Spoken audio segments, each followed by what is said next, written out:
Jeudi Maillot avec Didier Roustan.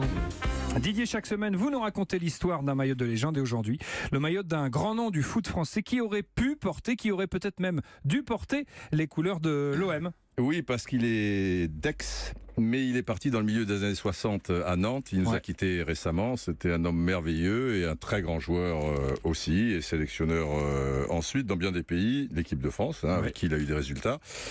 Et des équipes aussi plutôt du côté de l'Afrique. Alors, je vous avais déjà montré le. Donc, vous nous parlez d'Henri Michel en l'occurrence. Ah, mais c'est pas celui-là. Alors, c'est pas. Vous sortez un maillot qui n'est pas celui-là. Là, vous avez un deuxième maillot de Nantes, mais c'est pas toujours pas celui-là. Oui, j'en ai quelques-uns. Voilà, celui d'Henri. Donc, je vous avais montré le Europe 1 avec Feutrine, tout ça et tout. Et à l'époque, là, il était libéraux, puisque c'est numéro 5. Et je vous avais expliqué que. On faisait bien les choses à l'époque parce que comme c'était les Canaries, alors qu'Europe 1, vous voyez, c'est bleu et blanc. Exactement. On n'a pas mis un truc bleu. On avait mis. En l'occurrence, il est vert et jaune. Vert, voilà, exactement. Je le montre là parce que j'ai remarqué que la caméra n'est jamais très truc pour ça. Voilà. Europe1.fr, Facebook et hashtag YPP pour Twitter. Nantes a joué une seule fois avec des maillots rouges. C'était en finale, et il doit connaître cette finale évidemment, en bon lyonnais Vincent, gagné par Lyon. C'était en 73, donc c'était la finale de la Coupe de France. Une finale qui restait dans la légende parce qu'il y a eu 2 buts qui ont été marqués. Enfin, un de la main de Kouékou qui est là, si tu veux, et un avec l'aide de la main pour se contrôler et se ramener le ballon de Bernard Lacombe. C'était le 2-0. Et déjà à l'époque. Et Henri est là avec le numéro 8. Là, il n'était pas libéraux. Et je vais donc vous montrer ce maillot. Malheureusement, lorsque j'ai récupéré, il avait été lavé à maintes reprises par la personne d'avant. Donc. Alors, je ne sais pas si vous le voyez. Alors, là, pour le coup, c'est un maillot totalement rouge. Ouais, le Perrier, on le devine, là. Avec parce quand a été même, lavé, numéro avec 8. quand même sur Mais les manches. La finesse, c'est que les manches sont Canaries. Comme Lyon jouait en blanc ce jour-là, et qu'il y avait encore beaucoup de postes en noir et blanc, on est en 73, donc blanc contre jaune pâle, si tu veux. Ça ne pouvait pas marcher. Ça ne va pas marcher.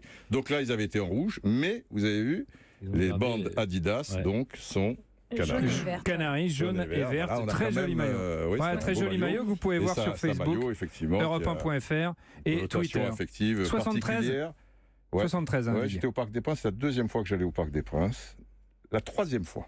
Et ben voilà. La première fois, c'était en 69, c'est l'ancien Parc des Princes encore.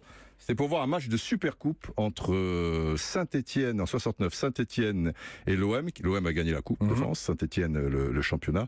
Et Saint-Étienne avait gagné 3-2. Le Kouékou avait marqué un but de la tête quasiment, je parlais de Kouékou tout à l'heure, mais là il était à l'OM, des 18 mètres. Et à côté de moi, j'étais avec mon père, j'avais 11 ans à l'époque, et 7 à 8 mètres plus loin, il y avait des joueurs de l'équipe de France. Il devait y avoir un stage après. Et il y avait quelqu'un qui avait un accent à couper du sud, tout ça et tout, qui disait « Ah putain, encore il machin, il casse les couilles, machin ».